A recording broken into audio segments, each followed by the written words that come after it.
Welcome to the Live Well for Longer podcast, the podcast for people who want to learn the art and science of healthy aging and longevity. Join me, Sarah Little, a wellbeing science specialist and positive psychology practitioner, as I share the psychology and behaviors associated with longevity and quality of life. Let's begin.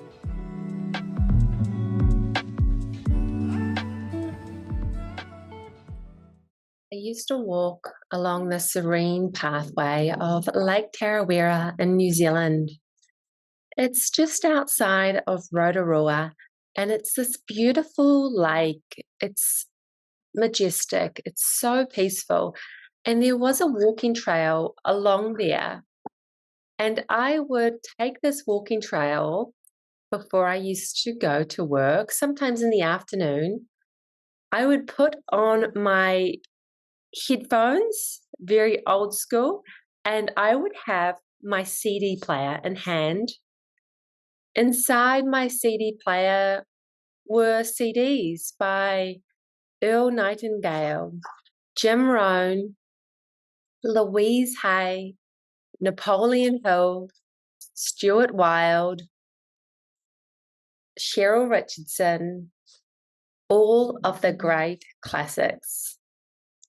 And I delighted in this activity. I used to really struggle with life, just generally how to make the most of life, how to live the good life. And it appeared to me that a lot of people around me at the time didn't know how to be happy. They didn't know how to be healthy, and they didn't appear to be living what I thought was the good life. They always seemed to have problems with money, with their family. There was always one thing. And while problems never actually ever go away so long as we're living, it's how we learn to handle them that matters. And so I reached out to the great classics because I was interested in how I handle problems better so that I could live a good life.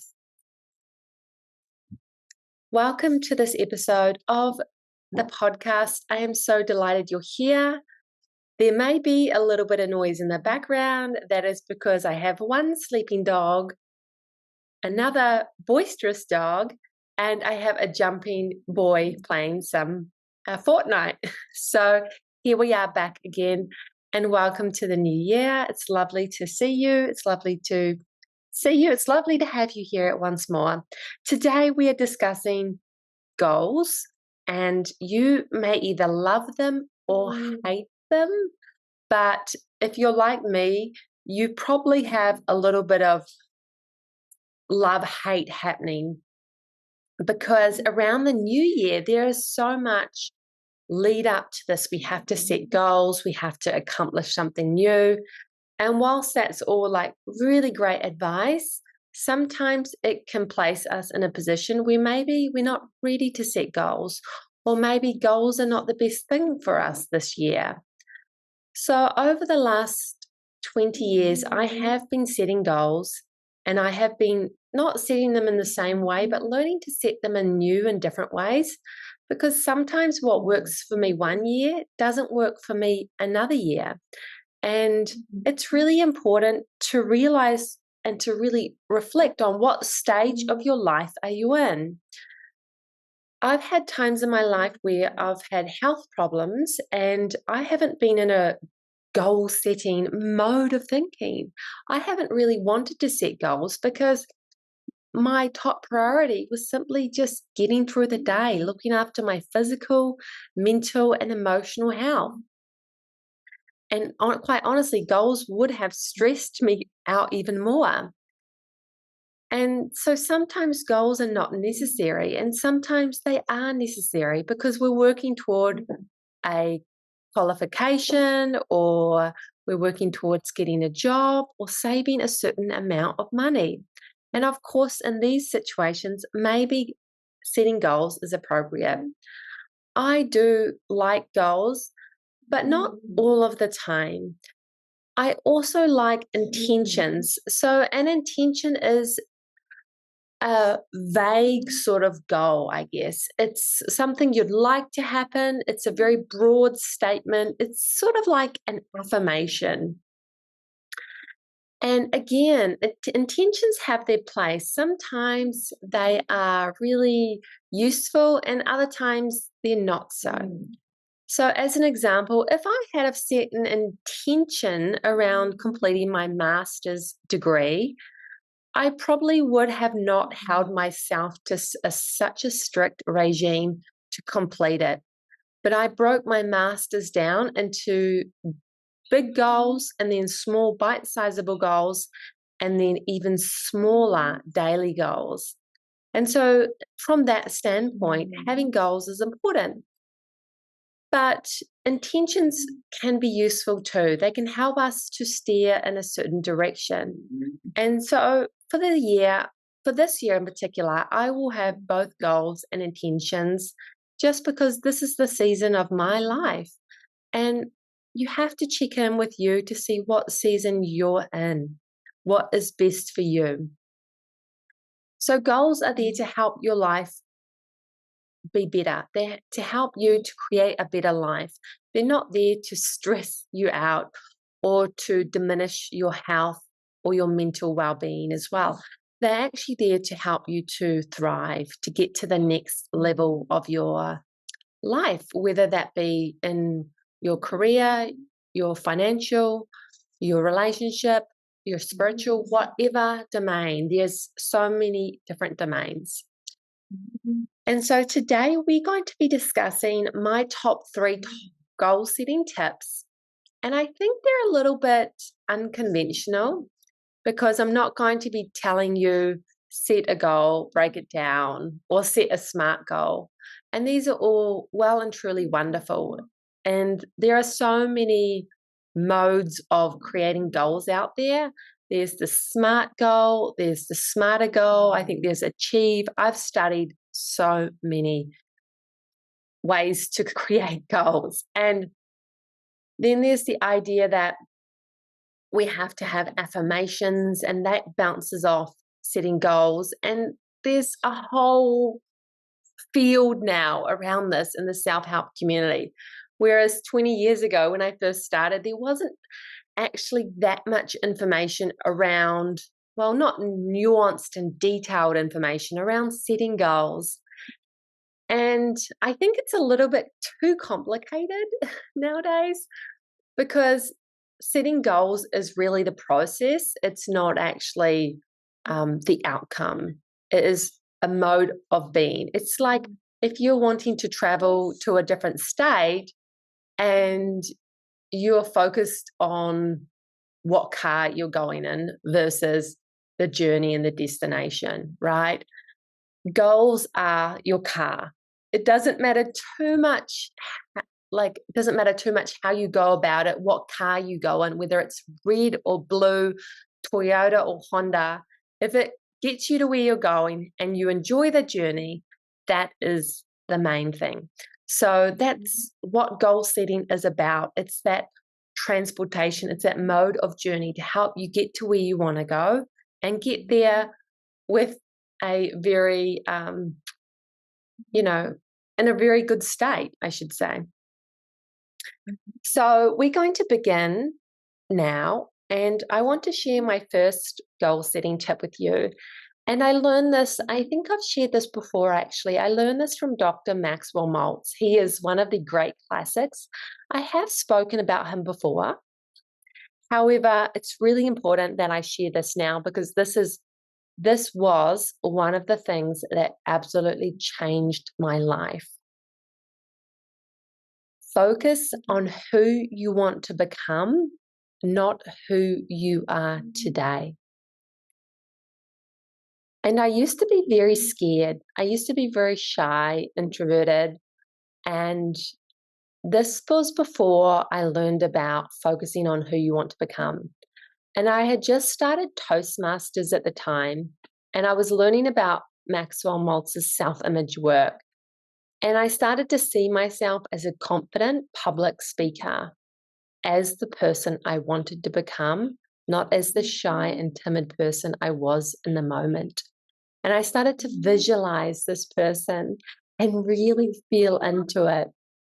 And I realized that this woman who was very confident and very outgoing with her public talks was inside me. It wasn't something that was in another person. I too could be that person. And I slowly started to embody this persona, this confidence. And when I moved to Australia, I continued with Toastmasters. I was in several clubs. I was a complete nerd, complete. And before I quit, though, I had to take a break because I was doing too many clubs and too many things, and I quit Toastmasters. But before I quit, I was at a stage where I was entering competitions and winning them. And I think this is the power of your self-image. So I'll give you another story, another quick example. I wanted to go back and study as a mature age student, and I wanted to study law. And this was completely out of the blue for everybody, including sort of myself. But I saw myself as the type of person who could study, who was disciplined, who was willing to show up, who was willing to stay with things even if they were uncomfortable. So, who is the person that you want to become in 2024? What does she show up for? What is she aspiring and working towards? What are her mannerisms like? What's her personality like? So, my first tip is focus on who you want to become.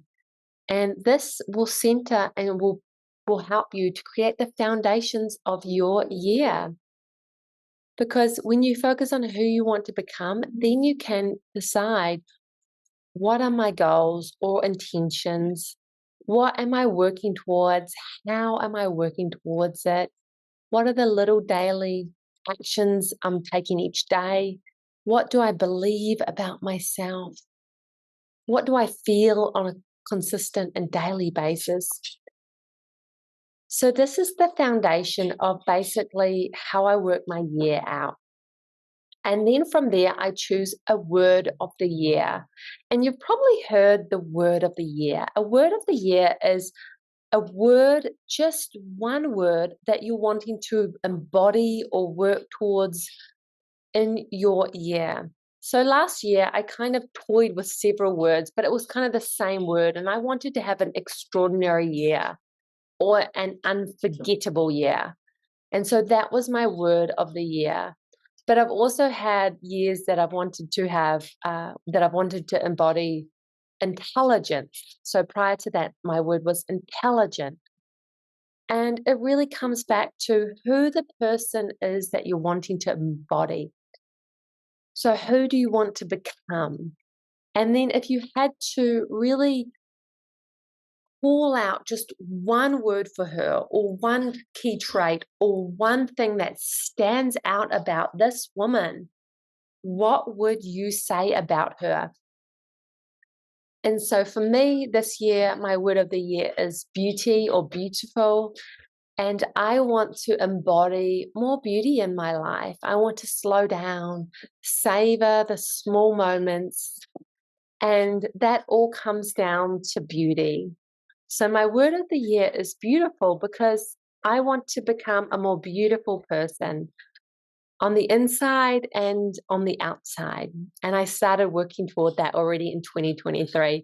The strange thing about me, and it's quite funny, is that I set my goals and intentions and my word of the year and who I want to become. I do that all in October the year before. So I've already done this, and it's strange because I do it before this energetic movement where everyone is in this goal setting mode and everyone is sharing their word of the year and sharing their goals. I do it intentionally because I have a very fluid personality, and I can change very quickly, very easily, depending on what I see in the world around me. And that is wonderful for my writing because it means that my writing is fluid and I can embody different writing styles. But when it comes to things like goals and words of the year, I don't want to be impacted by what I see people posting online. And I have a lot of people in my community who are in the self-help genre or personal development space, and they are posting their words of the year. And I don't want to be influenced by that. And also, I want to go into January. Actually, basically start in December, November. As soon as I get into this, I know what I want to be in this following year. As soon as I get into it, I start, so that I'm already 3 months in when it comes to January, or 2 months in when it comes to January, and I'm already running because I know I've already planned out my entire year. And so I'm already up and running. I already have got movement, momentum. And that brings me to tip number 3. So we're focused on first goal setting tip is the overarching life-changing theme, which is focus on who you want to become. The second tip is to focus on your word of the year. So who is this person? What is one characteristic or action or thing they've created, and pinpoint a certain word from that person and go running with that as your word of the year. And then the final tip is to design your own philosophy for living well, for aging gracefully, for enjoying your life. I think we're swayed a lot by what others think that we should do in life and how we should live. And I think this is wonderful and I think this is great, but you are your own best coach, and your answers really are already inside you. And I think one of the things that we can get caught up in is, I certainly know I have, is getting caught up in such rigidity. So I used to be very stringent. I have to have 8.5 hours sleep. I have to have this amount. Well, just recently that was proven wrong, that you don't actually need 8 hours sleep. But honestly, I cannot go off 6 or 6.5 hours, which is the new recommended daily sleep allowance, how much you should have. But for me, I actually do need 8 hours, but I don't need to be rigid about it, right? I don't have to have this rigid philosophy of living because there's no fun in that. I know a lot of people speak about alcohol and they say, don't drink alcohol, it's toxic. Honestly, anyway, that's another podcast episode. But people in the blue zones have wine. They drink. And it's not about the alcohol per se. And so designing your own philosophy of living is deciding what's best for you and tapping into that. So you know who you want to become. You know your word of the year. Now, how do you want to live? What do you want to be doing on a daily basis? Nothing in our life is fixed, is so fixed that it can't be changed. Well, most things, okay, most things.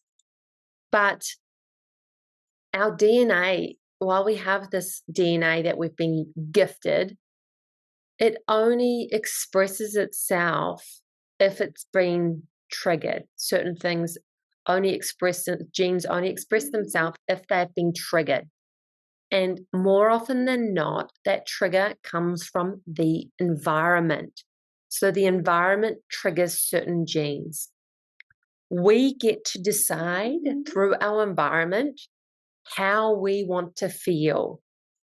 We get to decide what we want to think. Your personality is not fixed, and neither is the trajectory of your life. I grew up in a very poor household with very uneducated parents, and one of my parents was an alcoholic, and one of my parents was absent, emotionally absent. There was a lot of violence in my home, and my parents were not around. I could have grown up very differently. I too could have become an alcoholic. I too could have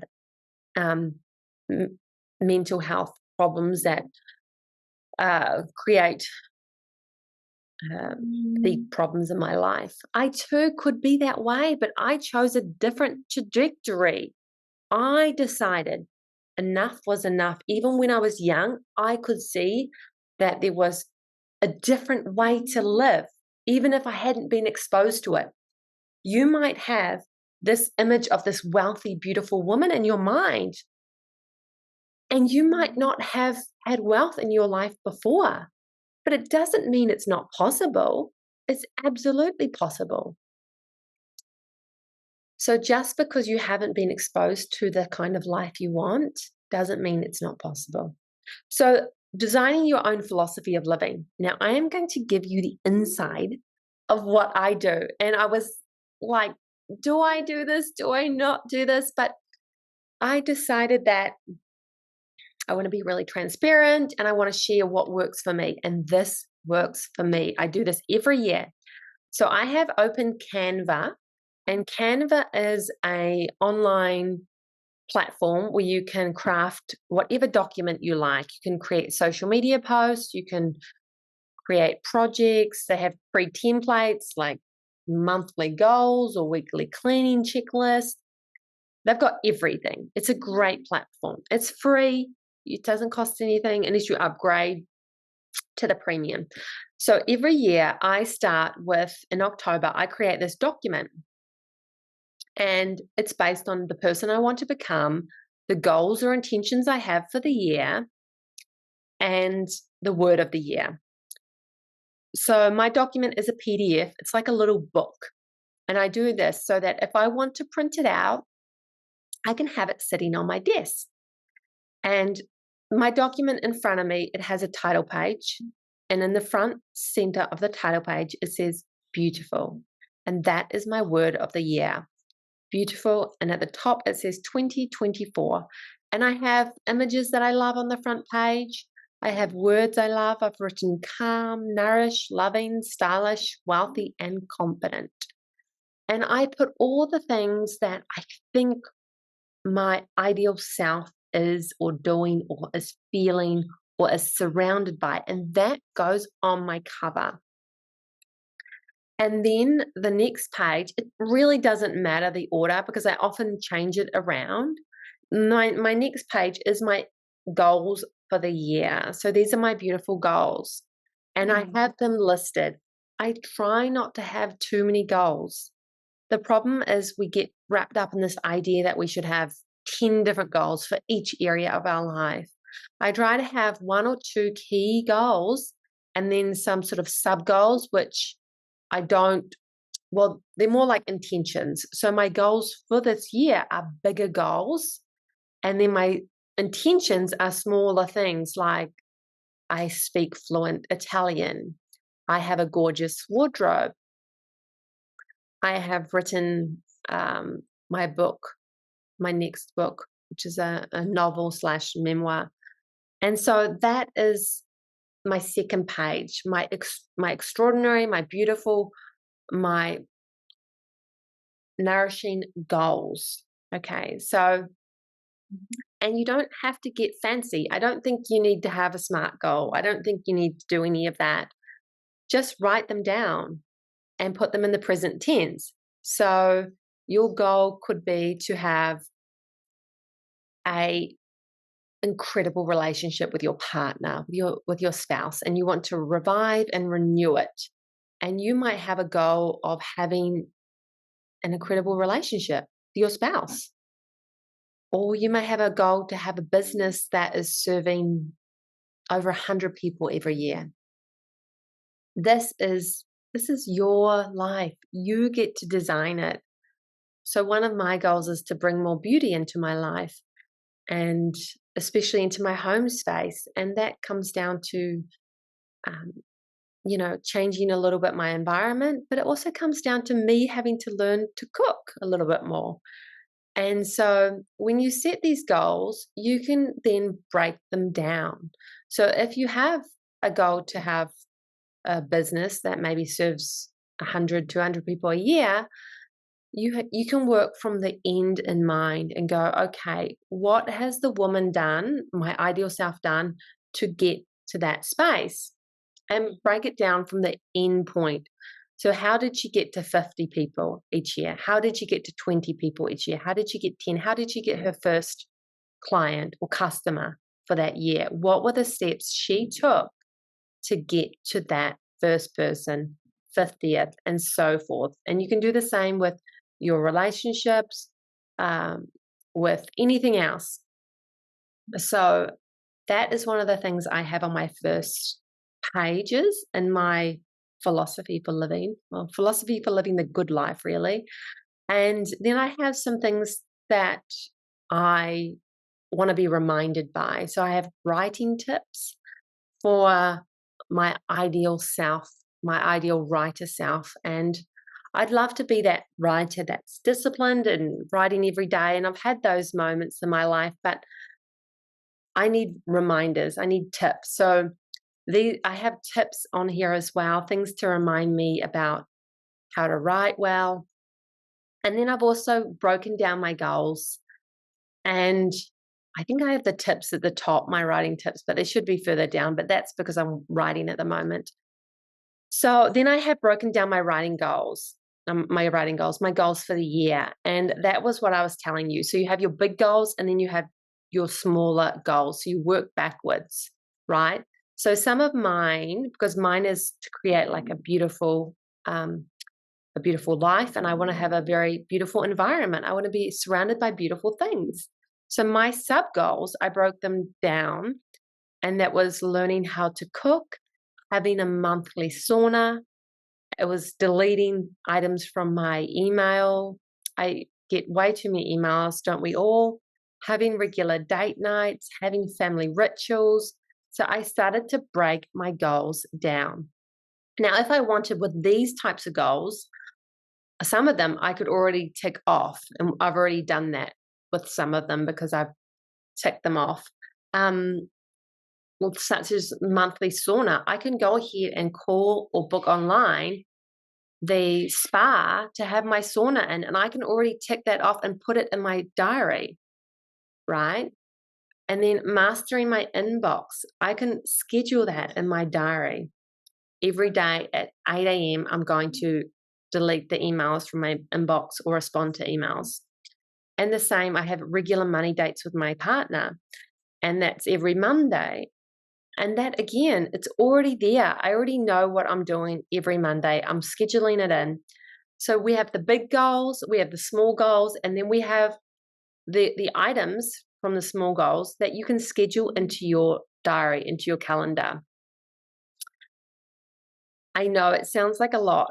I know, but it's actually not. If you set aside a couple hours or a couple days, I'm very quick at this. I can do this in half a day. But if you set aside some time before the end of the year to sit down and work all these things out, and then you can schedule them in your year, honestly, it becomes so much easier. You can focus on the things that matter, that make your life enjoyable, and you don't have to stress about all the little things in your life.